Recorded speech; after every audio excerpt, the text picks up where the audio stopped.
You're listening to Artistic Finance, Show 73. On today's show, I interview director Jonathan Cerullo. We discuss his finances through a career as a Broadway dancer and his transition into incorporating as an LLC. We discuss how he wound up quoted in a Business Insider article and how he maintains his email and social media newsletter. Without further ado, let's get to the show.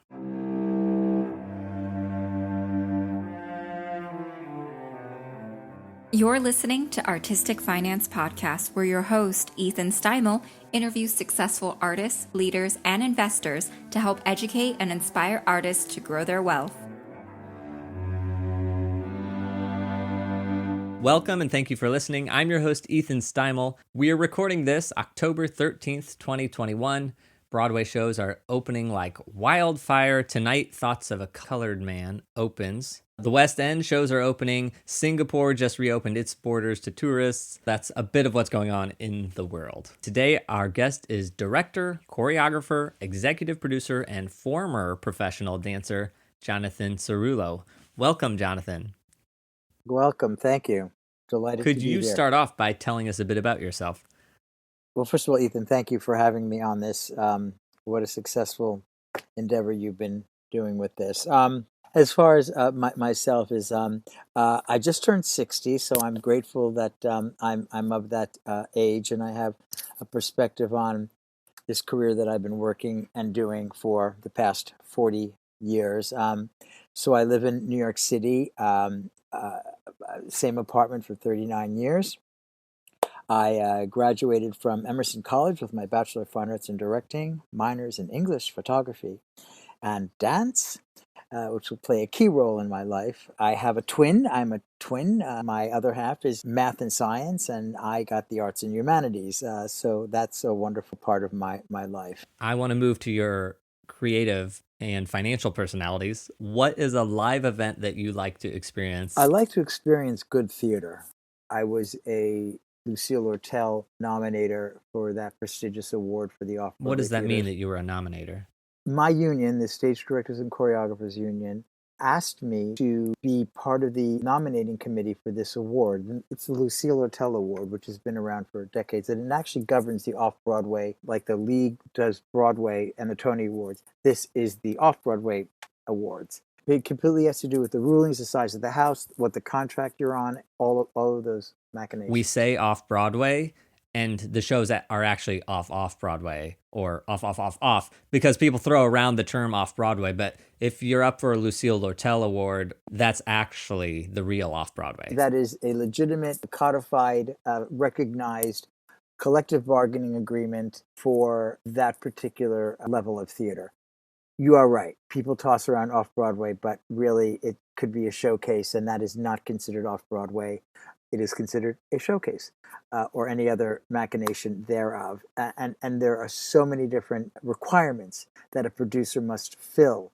The producer actually has to be a member of the Off-Broadway League. So it's governed by, it's sanctioned by various rules and regulations.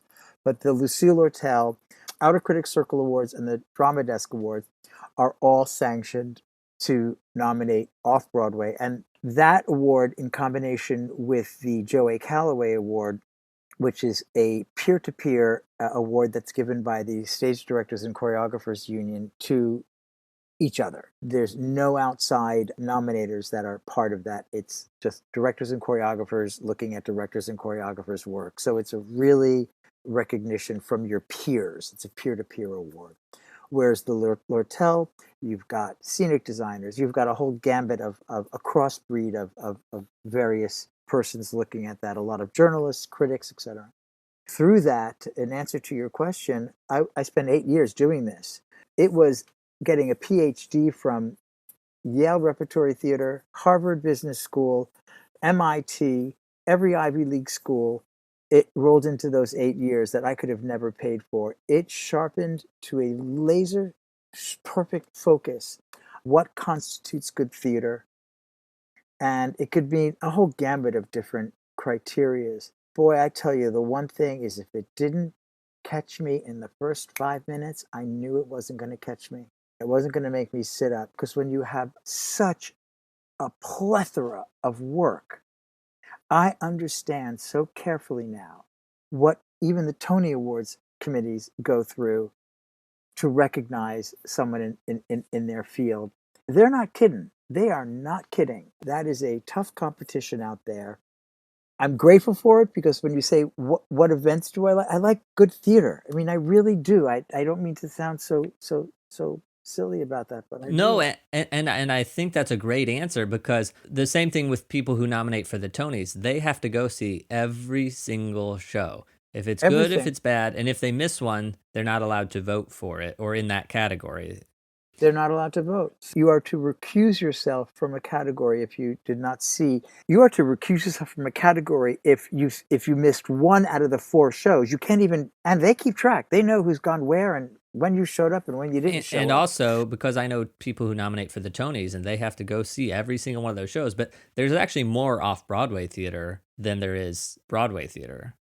I saw in an average year over 200 plays and musicals. So over the 8 years, you do the math. It's literally thousands of shows, close to thousands of shows. That it was quite an education. Which you can do in New York, and I think people from other cities that don't have as big of a theater scene think, because that's every other day you're seeing a show. Every 200 day. shows a year. It's every day. Yeah, because those are just the off-Broadway nominated or potential. Then there's Broadway and the dance and the opera, which is not part of the off-Broadway categories. I rolled off, as they call it, after the 8 years, and I was grateful to do that because it really became a chore. I stopped enjoying going to it, and like I said, I could tell within 5 minutes if this was going to be nominated, that wasn't going to be nominated. You can't do that. Yeah. So I needed to take a breath and take a step away from it. Being where we've been, not being able to go to the theater, I'm grateful that it came when it did. I'm kind of want to go back to it now. So, the Lortel Committee, if you're listening, call me. But it really was exciting. I will say. All right, that. so on to your financial personality. Are you good or bad with money? I am careful with money.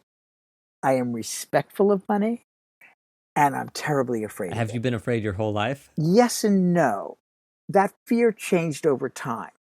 I'm blessed to have been brought up in a very stable household. As I talked to my dad, I said, if I lived 1/9 of your life with what you've built for yourself, I would be a happy camper. So my hat's off to you, Dad. I said, how did you do that? How did you figure that out? He goes, very simple. 2 words, hard work, period. He didn't necessarily teach me the value of a dollar, but he told me I couldn't have the dollar until I earned the dollar. That was the connection for me. As I grew up, realized that I needed to be careful with my money because it wasn't falling off trees.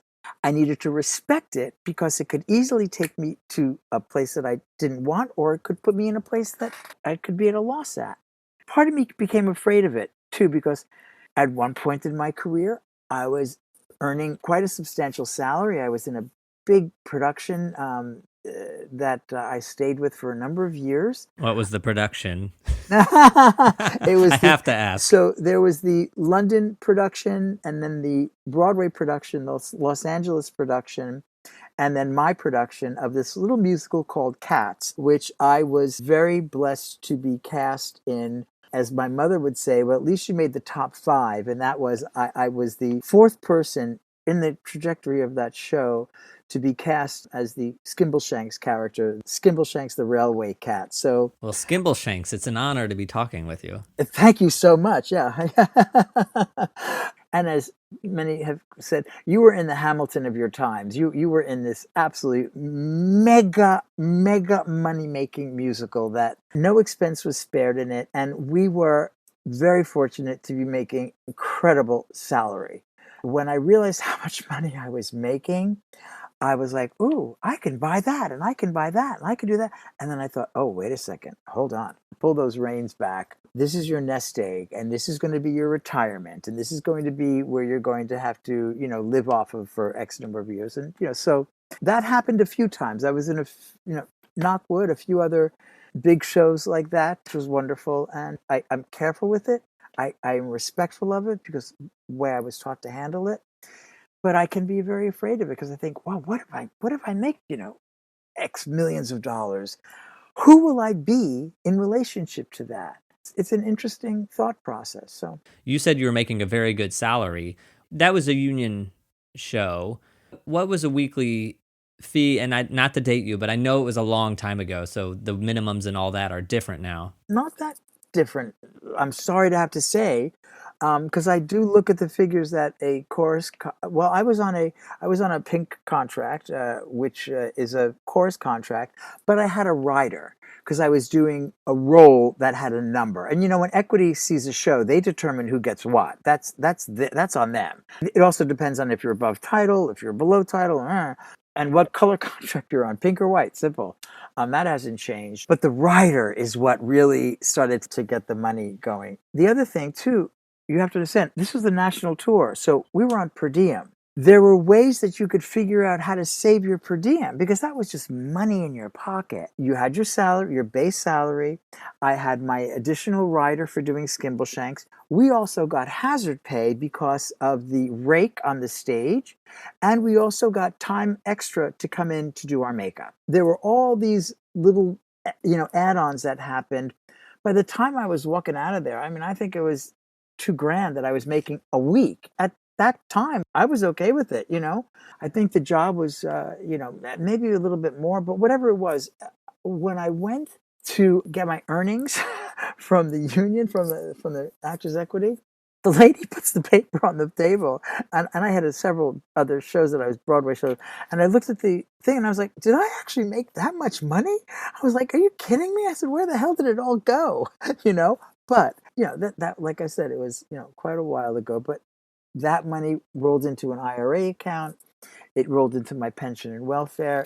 It paid for health insurance. So the benefits were wonderful. So I'm a pro union guy, and because I belong to every union under the sun and then some. So Amazing. And how long were you with that show? 2 years. 2 years. And I immediately went into another, immediately, like a week later, I left the show and then I went into another Broadway show, which I was another 9 months on. And then I did another Broadway show after that. So I was very fortunate. I knock wood on all of that. So yeah, I was making top dollar. So I want to ask you a simple question that encompasses a lot here. How do you make a living? And or specifically, how have you made a living? You clearly started as a dancer, but then how have you, changed that throughout to today where you're directing mostly? They are all transferable skills, and I think it's very important to understand you can transferable skills, because I asked that very same question when I got a phone call from a prominent director and choreographer, Patricia Birch, who, if your viewers aren't aware of who she is, her career is a 50, 60-year career. She's most noted for being the choreographer for Grease, the music, the original production of Grease, and then she directed the film and the sequel to the film. Called me one day and she says, "Hey, I hear you want to be a director and a choreographer. Well, I'm going to take you out of the chorus because you're too good for the chorus. I've seen your work. I'm looking for an assistant." That was it, Ethan. I hung up my toe shoes. I had one more show to do, one more contract to do, and after that contract, I hung up my toe shoes. I didn't want to perform again. I had done it. I'd done it on every level you can conceivably do it on. I was in the trenches with it. I was that dancer that went to the GM on opening night and handed in my notice, my 2-week out, because I had another show that was coming up at another theater that I was already had. I was so blessed with that. I never stopped working as a dancer. I was a guy. I was good looking. I had hair. I could sing. I could dance. And I could do these little specialty parts. So, but when Pat called me and says, "I'm looking for an assistant," I switched gears like that. I stayed her assistant for about 13 years. And those were experiences that I would never have gotten on my own. Film work, television work, international work, Canada, Europe, everything from major motion pictures to TV specials, couple more Broadway shows. I was always included in on her contract. So I was part of her negotiation and I was paid very handsomely. And I never, ever worried about that. But I respected the fact that she took care of me. And she took care of me very nicely. She had top of the line service afforded her, as she should. And I was part of that. So I was so grateful. As I say, I have drunk from that goblet. I have sat at that table and eaten with that gold fork, gold spoon, whatever it is. And then there comes a point in time where you say, okay, I've done enough assisting. I need to move forward. And I moved forward. And that's when I started my production company, which I think we'll talk about. I really just embraced a career as a director and choreographer. So how I make my living, I have made it in the entertainment industry, plain and simple. And how old were you when you switched from dancing to assistant directing? And then again, I guess 13 years from there, transitioning to just directing on your own. There was a point in my life when I was giving myself the 5-year cycle, thing, like 5 years I have to be doing this and 5 years I have to be doing that, which is sort of, I still think about that. Let me see, I got my equity card right out of college. So and I got my first Broadway show literally out of college. So, 21 to 31 was my dancing, 31 to 41 was working with Pat. 41 to 50 was sort of, making that transition. Maybe, I don't know exactly the accurate ages when I transitioned through all of that. I am grateful to be alive today, doing what I'm doing. I have not had any other career except that in the entertainment industry, whether it be on the business side or the performing side or the management side. That's all I've done. You mentioned your production company. So you created that when you went to direct on your own? A little bit. So I looked up that information because you asked, when did you create that? It was 2013 that I actually became a legitimate limited liability company, and I filed papers with New York State. But I was using JSC Productions prior to that as an ENI, which is basically your like an independent contractor, which I still am an independent contractor. But I legitimately formed the company in 2013, and I did that slightly prior to turning 50. Actually, I had gotten to a point where I said there has to be more beyond 5, 6, 7, 8. There are numbers past that.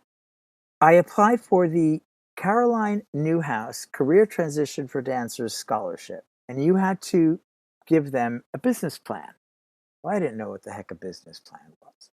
So the Actors Fund, which your audience should also know about, has programs which helps artists understand that there's a world bigger than just what we do. There are classes that they offer. There's, how to build your resume other than acting resume, how to engage in other, entrepreneurial components of your life. You just shouldn't sing, dance, and act. That you shouldn't just do that. You should form a company. You should become an entity and taken seriously in the world. And that's what I wanted to do. I wanted to be legitimized, basically.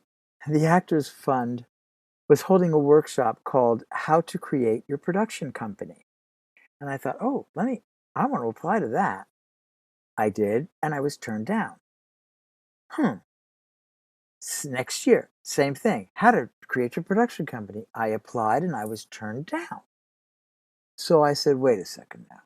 I picked up the phone, and I called the lady up, and I said, this is the second time you have turned me down for this. Why? Jonathan, you have too much experience. You're beyond this. And I said, Mrs. So-and-so, I said, the minute I stop learning, that's going to be a really bad day. And there was silence on the other end of the phone. And she said, you're in. And that opened the door. I learned about the Commercial Theater Institute through that. I learned about the NYFA, the New York Foundation for the Arts, which is an incredible organization, Theater Resources Unlimited, and several other organizations that help you understand that little word next to the word show. I wish I could coin the phrase, but Irving Berlin got to it before me, and that is business.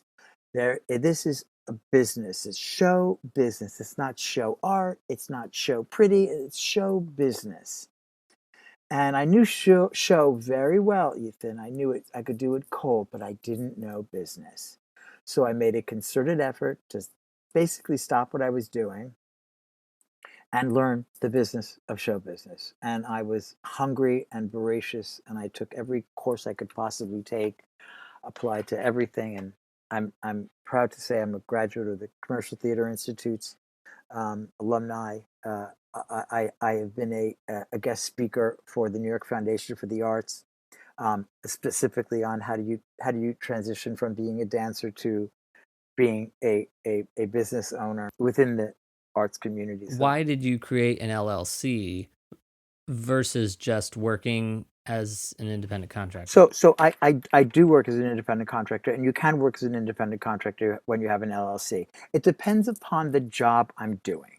If I'm hiring people to work for me, which I've had the opportunity to do, I don't want that employee, they're not actually an employee. I don't want that individual to come back and say, oh, I broke my finger and I'm going to sue you, and I'm going to take your apartment, and I'm going to take your summer home. I wanted to have a complete separation of the business from the personal. And so I didn't want those two to collide at all.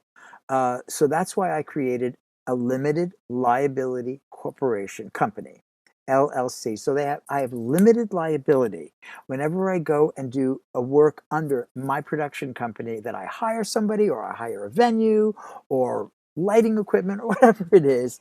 No one can come back to me and drain my bank account, take my house, take the car. They can't do that. So I did this specifically to separate the personal from the professional, period. Okay, so you work as a director, as an independent contractor. Somebody can just hire you to come in and direct. Right, because I'm a union member, and I can actually hire myself through my company under an SDC contract. I can't sign my contract, so what did I do? I put my sister, that twin I spoke about, I put her as a president of the company, so she can sign checks, she can sign contracts, which is what I actually did a few, for a number of years. But I am still an independent contractor. I don't work for a corporation. That's a different thing. I'm an employee. When a producer hires me, then I become an employee of that particular job. But the union they have a union. I sign a union contract first and foremost. That's a non-negotiable. But I can do that if I produce the play. Give us an example of something that you've done with the JSC Theatricals LLC. Last year, I produced a streaming online benefit for the Actors Fund and for Broadway Cares Equity Fights AIDS, called With Love Now and Forever, Cats for COVID Relief. And I got together my company of cats, let's go back there for a second, to do a benefit for Broadway Cares. So what I did was I put this under JSC Theatricals, right? I had a contract with the Stage Directors and Choreographers Union, the remote media contract. I paid myself $0, okay, because it was a benefit, $0. However, I think it's $5, give $5 to my pension and welfare, right? Maybe it was $10, whatever it is. It was a nominal fee. But I had my sister sign the contract because she was a president of the company, and she could then write me a check, which I just in turn wrote back to the union. So that's one configuration of what I have done. So Hollywood's been doing this for decades. The theater artists don't really have this acumen built into their learning, into their business psyche. But you have, Reese Witherspoon has her own production company. She produces her own work and she hires herself to do that work. And it's a simple, not so simple sometimes, but it's a way of doing business. Well, yeah, for designers, designers will hire assistants, and some people just hire the assistants, pay them as an independent contractor. And I guess in this situation, we would say they're not protected from liability doing it that way. And then there's other designers who say they have a design studio, which the work doesn't change, but they have an LLC set up and they pay people through the LLC. And I guess in that sense, they're protected. I want to say like deductions and itemizations for taxes don't really change because you can still itemize as an independent contractor as you can with the LLC. I don't know that there's any tax benefits at all to opening the LLC. I think it's just protection. It's protection, and as you build your your portfolio up, I have a Roth IRA account, I have several other accounts, inheritance, and this kind of thing that I don't want anybody to touch. That's why I separate from the personal from the professional. You have to look at yourself as a business, show business. So set yourself up as a business and work through that business when you do your work, period. Hire assistants, that's all I do is hire assistants. And as you well know, because we've worked together, I pay everyone. I volunteer for one organization, Broadway Cares, and that's why I said I paid myself $0. My sister was like, when she saw the zero, she goes, "Who pays themselves nothing?" I said, "Lorianne, I do, because it's a benefit. So we're not making any money on this." But I hire assistants all the time. Like Pat Birch tied me into her contracts. I now have the fortune to tie assistants into my contracts. If I make X number of dollars, they get a percentage of that. But of course, then I, pop that percentage up to the producer to say, pay on top of this for an assistant. That's just the way it is. So everybody gets paid. Yeah. Everybody. Okay. Well, just go ahead and include the lighting designer in that in your contract as well. Could you just take care of everybody here? Ethan, we've been looking for a project to do, and we'll find yeah, we're gonna get another one. Yeah, the last one we did was the boys from Syracuse at Theater Row, but I'm bringing it up because Josh Warner was our set designer. He is a patron of Artistic Finance. Is he really? Which you can become a patron too at patreon.com/artisticfinance. No monthly contract. You can quit anytime. Well, there you go. Thank you for that. Thank you for that plug. I will have to look for it. You will send me the information on that through the chat box here. Josh Warner, talented guy, wonderful designer. I would work with him in a snap of a finger. But one of the great things about that is, as I hope you know, I am painfully loyal. When I assemble a team, that team, I stick with them, and they thankfully stick with me. So something in that machine must be working. And Josh, when I saw that he went to Emerson College, I want to talk to him. There's an allegiance that I have because I got a good education, so I want to see with it. And Emerson did a whole thing on us, two generations meet and blah blah blah. So it was a great collaboration on all of great our experience, parts. Great show. I hope to see it again one day, or get it up on its feet again one day. I want to talk about email lists. You'll see advice that says no matter what your business is, no matter what you do, you need an email list, because that's one way that you can directly connect with people. It's not social media, it's not a website, it's a way that you can connect with no third party, other than your email server. So that being said, I know that I should have an email list, and I know that Artistic Finance should have an email list, but you do have one. Why did you start it? Because it comes out, I'm going to say twice a year, and it's sort of an update on JSC theatricals. Yeah, you're right about that. And another Broadway play I did, musicale I did, the producer Randall Riggert, who was just a gentleman of the theater, and we unfortunately lost Randall.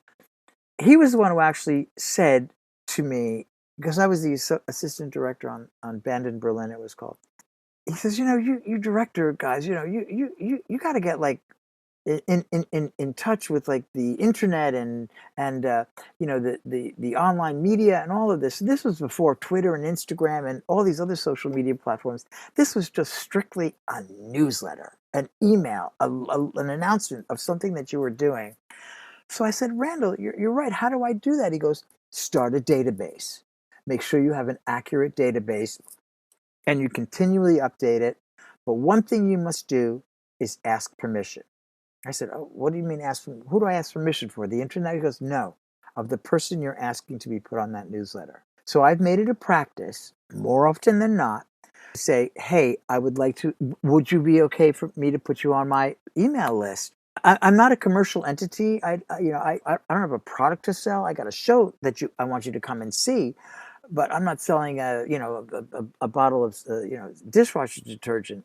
Every company that I go into, I ask permission. Hey, listen, can I move you into my email list? You will always have the option to opt out of it, but I've respectfully asked that person, can I do this? And more often than not, they're like, absolutely, I'd love to. And then you start to engage in your community. I curate my email list and I update it and I make sure that it's accurate. I do it every 6 months, actually. It's been a little less than that this past 2 years, but when I put a newsletter out, and you're right, I don't bombard people with it. I do it very carefully and judiciously. I may push it out a little bit more when I'm actually fundraising for a show. A project that I did called Windy Woo and Her Naughty Naughty Pets, I actually raised the capital for it. So I did a little bit more of an aggressive newsletter campaign on that. But everything was carefully modulated. It was carefully placed. The email was specific to a time and a time of day, a specific objective.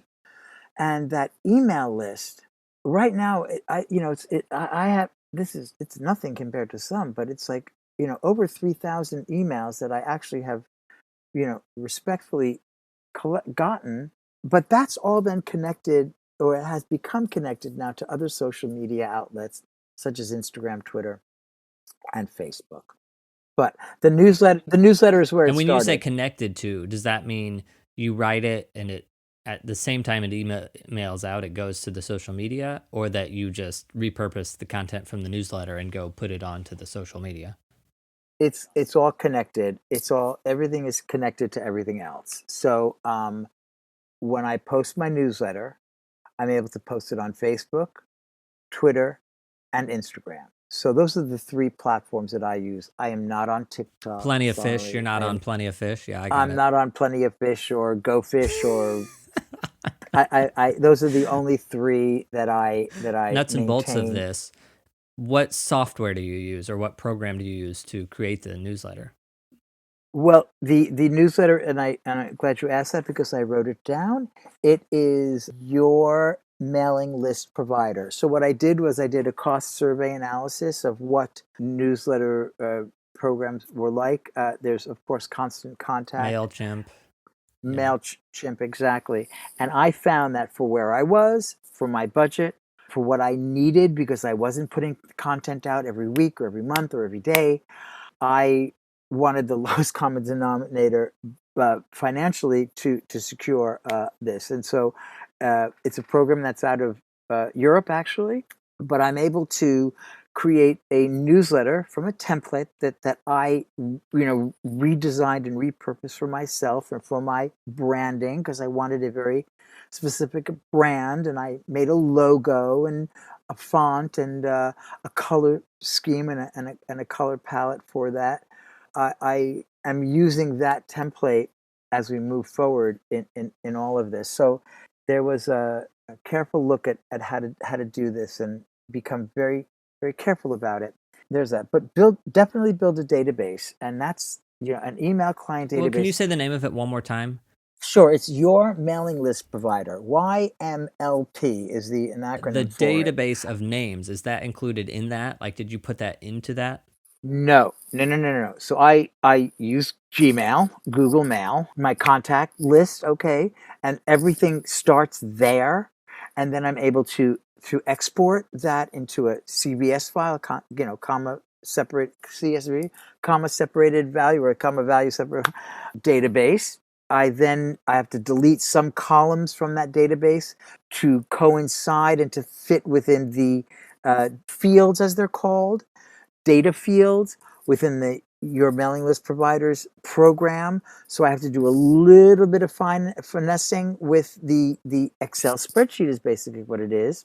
So once you learn how to use an Excel spreadsheet, how to input an email address, it all figures into each other very nicely. You asked about, the email. I'm sure you've heard of the Sophie Tucker, the chanteuse of the 20s and 30s and 40s. Well, there's a phenomenal documentary about her. And in the documentary, it validated what I was doing. When she toured the country, they found all of these huge books.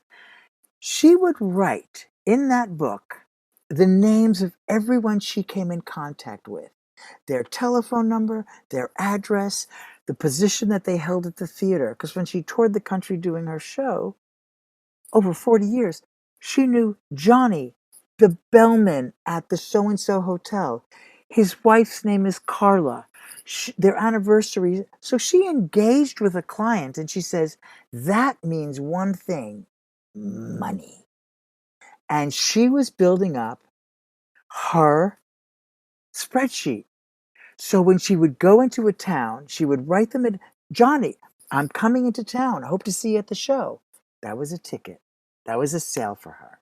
Then she would send them flowers or thank you for coming. So there was a reciprocity of her fan base that she built up over time, but she made careful notes. And I thought, this is genius. This is brilliant. I'm doing the same thing. I'm building up when I want to invite somebody. I go, okay. Oh, so Ethan came to this workshop I did, and he likes this kind of show. So I'm going to invite him to this because I think he might like this. So you curate your database as you move through time. When you're asking for money to fund a show, this comes in very handy. Not only because, A, you've built up a relationship with them, they trust you. They want to see you succeed. They have the money to spend. The pitch is, make a contribution to the arts and humanities. It is an essential service as far as I'm concerned. What we do is an essential service. Because without the arts, we are nothing. We are nothing without the arts. And I just don't mean creative arts, but a mathematician, that's an art. A scientist, that's an art. We are nothing without art, That separates us from the animal, from Well, the does animals. it though? Because you're in the arts and you're also a cat, so I don't know how much separation there Very is nice there. segue. Very good. You must be a writer too. Is that what Okay, you're so doing? I I Business know. Insider is one of those news sources that comes across my feed all the time. So there was an article they did a couple months ago, or a month ago, recently, called "When COVID-19 Shut Broadway Down, Digital Theater Filled the Gap, and Many Think It's Here to Stay." Now that headline does not strike me. However, I clicked on it. I'm reading the first paragraph or so, and you are in the article talking about a Zoom production that you did. Can you just briefly tell us about what you were talking about there? Absolutely. I'd been working on a play, and the opportunity came at the end of last year to engage in an online presentation of this play at the Blank Theater in Los Angeles. Now, the Blank Theater is a very well recognized. It's like their Playwrights Horizons of Los Angeles. It actually is on what's called their Theater Row, from what I understand. So I said to the playwright who asked me to do it, I says, well, we're in the height of COVID. What am I to go to Los Angeles? What's happening here? He says, no, it's all going to be done online. I said, I'm going to be upfront because that's who I am. This is new territory for me, but bring it on. I'm interested in learning. Long story short, there was a system called OBS, which is the Open Broadcast System. Basically, you're your own film production company. The wonderful producer, Bree Parvey is her name, said, "Hey, I'll walk you through this. We'll figure this out." But you are actually making a small film of your play. Once I understood this, I said, "Oh my God, no one will ever do a Zoom reading, nor should they ever again, because when you have this software, which is free, by the way, you will never look at doing an online streaming program if you don't have the capabilities of doing an in-house filming of your production, like they did with Diana, or you've got Netflix behind you. But if you're doing this in this raw format that was very affordable, it's the way to go." I storyboarded the whole show. There was camera angles, there was graphics involved with it, there was movement of the images. You're still dealing in a square frame with that actor because they are stationary in their home, wherever their location may be. I was in New York. One actor was in Los Angeles, the playwright was in Sacramento, and another actor was in Hawaii. So I had like three time zones I had to deal with, but we got it done. We rehearsed on Zoom, I'll say that. But then we switched over to this system called OBS, Open Broadcast System. We had a camera rehearsal. We had a full day of shooting. We had a day of pickups. And then it was edited. Music was put underneath it. And when we saw the rough cut, there were changes that we could make to it. But it was brilliant. And I said, this is not going anywhere. And now, of course, we've gone one step beyond that, and SAG-AFTRA has this mini contract. Are you familiar with this? I have not worked under it yet, but this videographer that I've worked with, Matt Gurren, told me about this. Matthew Gurren. Like, I just did the lighting for they filmed the first half of Rio Uphill. I just lit it. So, Ethan, you should be telling your audience about this because that's exactly what I was going to talk about. So Matt is a brilliant artist. I worship the ground he walks on. He's a terrific guy, ridiculously talented man. I hadn't seen him in these 2 years, and I went to the theater the other day because I'm an artistic associate for the Amos Musical Theater. I don't know if your audience knows that, but I'm a proud artistic associate. There's only 4 of us there. He's their go-to videographer. He was there, and I was like, "Hey, how you doing?" And he said, I said, what have you been up to? He goes, well, we just filmed Rio. What's it called? Uphill. Rio Uphill. I said, what do you mean filmed it? He goes, oh yeah, we just did it on this SAG-AFTRA mini contract. I was like, what? So immediately I got home and I went online and I've downloaded all the information. I'm now discussing this with a project that I'm working on. It allows you to film your show for a multi range of opportunities with it. It's the way that this is going to happen. It's the way that the world, and it should be this way. You've got to be able to combine this format, which has been around. We're actually talking through it right now. It's not going anywhere. So equity, SDC, we all need to come to the table and shake hands on it.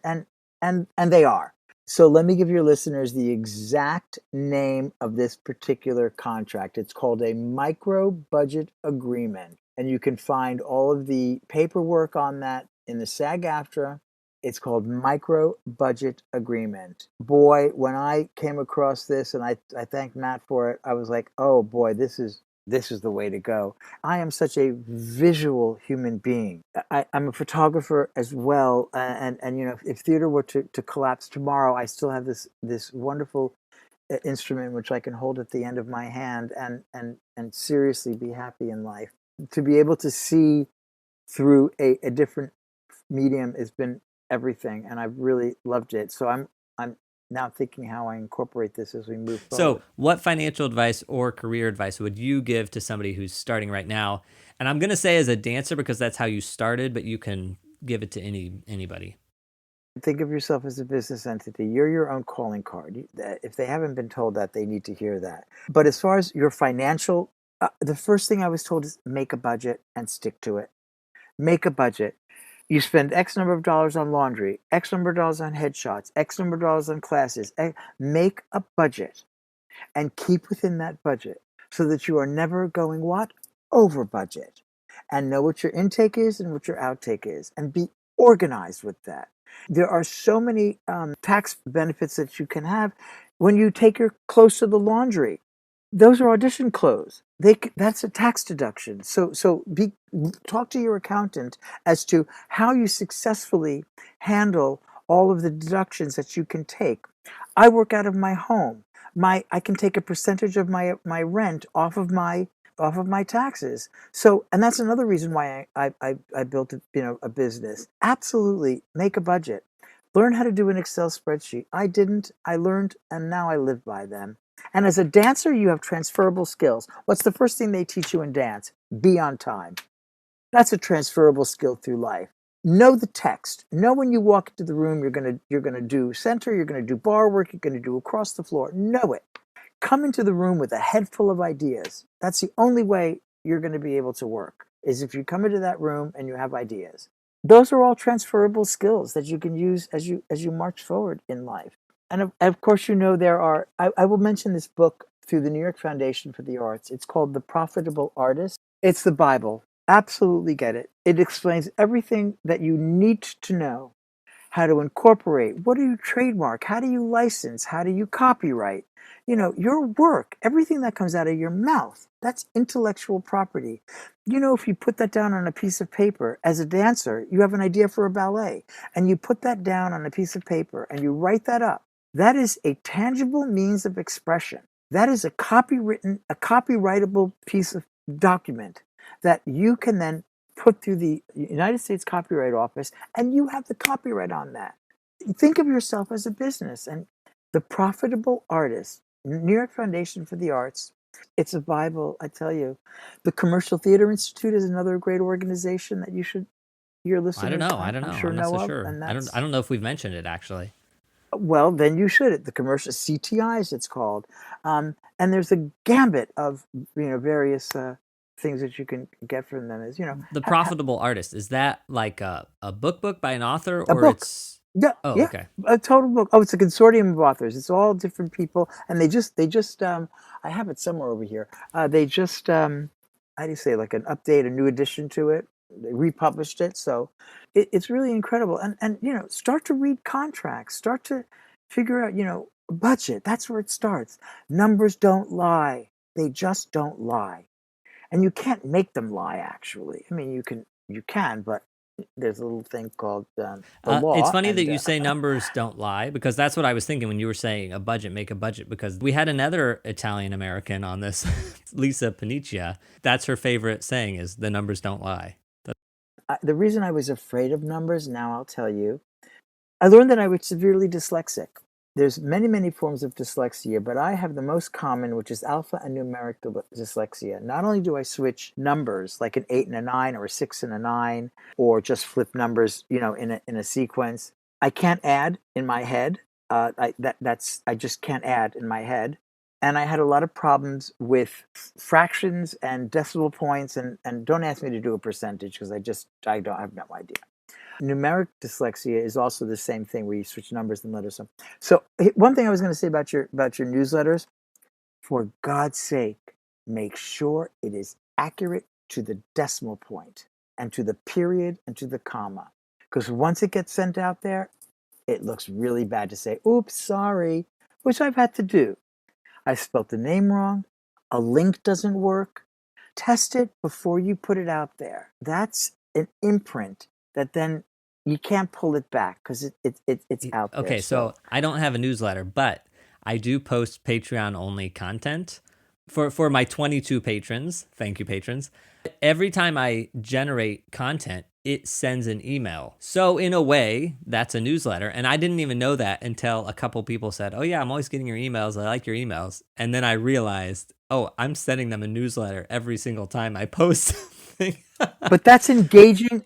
It's engaging in your audience. So now that you know that, you have the ability to curate that and respect it, and embrace it, because I don't know how else in our profession we're able to get that out there. You got to put the butts in the seats, as they say in the business. We are in a highly visible entity. Well, I was going to say about you're making a mistake with the newsletter. When I send out the newsletter for Patreon, I can go back to the original post and make changes. And then there's an option that says, do not update people about this correction. I sort of have another big sort of global rule I think about, and this may be interesting for your listeners.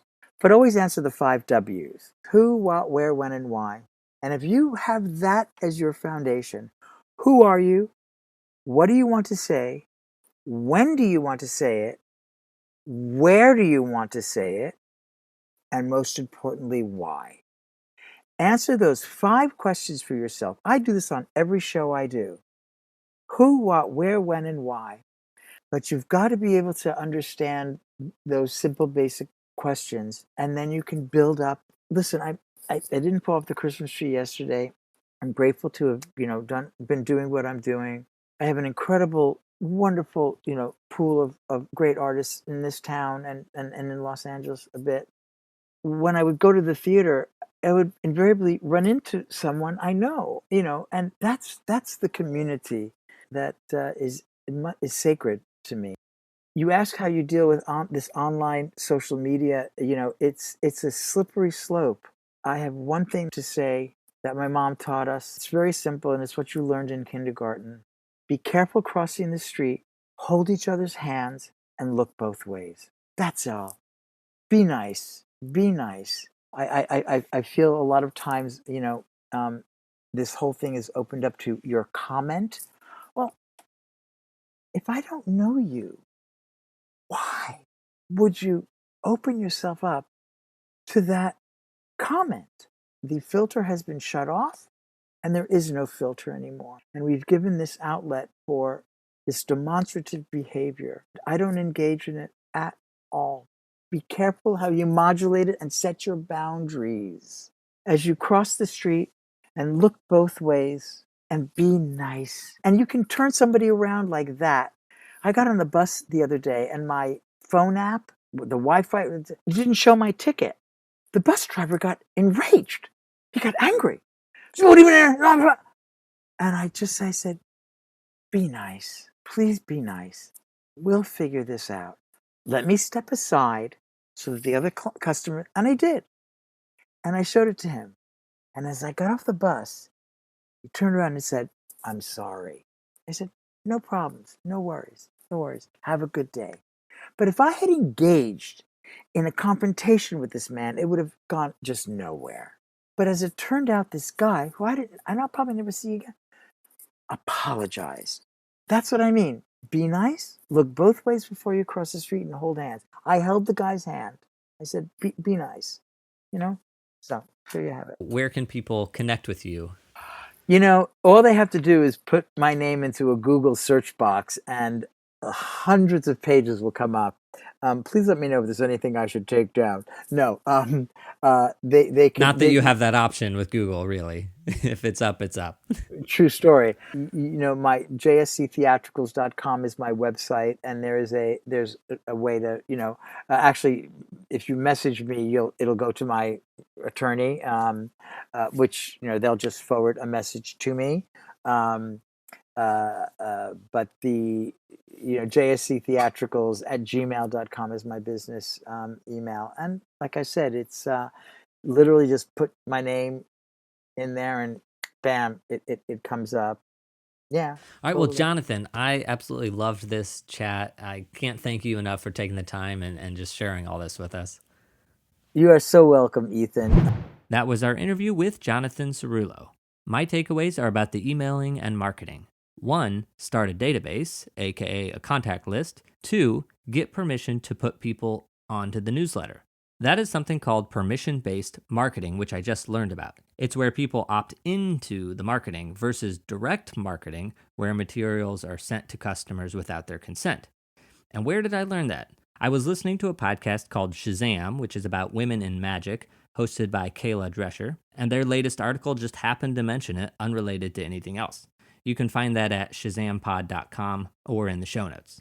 As mentioned in the episode, I don't send a newsletter yet. But if you want to give permission and opt in for the coming soon Artistic Finance newsletter, email me at artisticfinancepodcast@gmail.com and ask to be put on the list. The newsletter updates will be for everyone, not just patrons. And a reminder that on November 20th, we will record an in-person episode at the Las Vegas Convention Center as part of LDI, the Live Design International Stage Technology Convention. So mark your calendar for 11:30 a.m. Las Vegas time.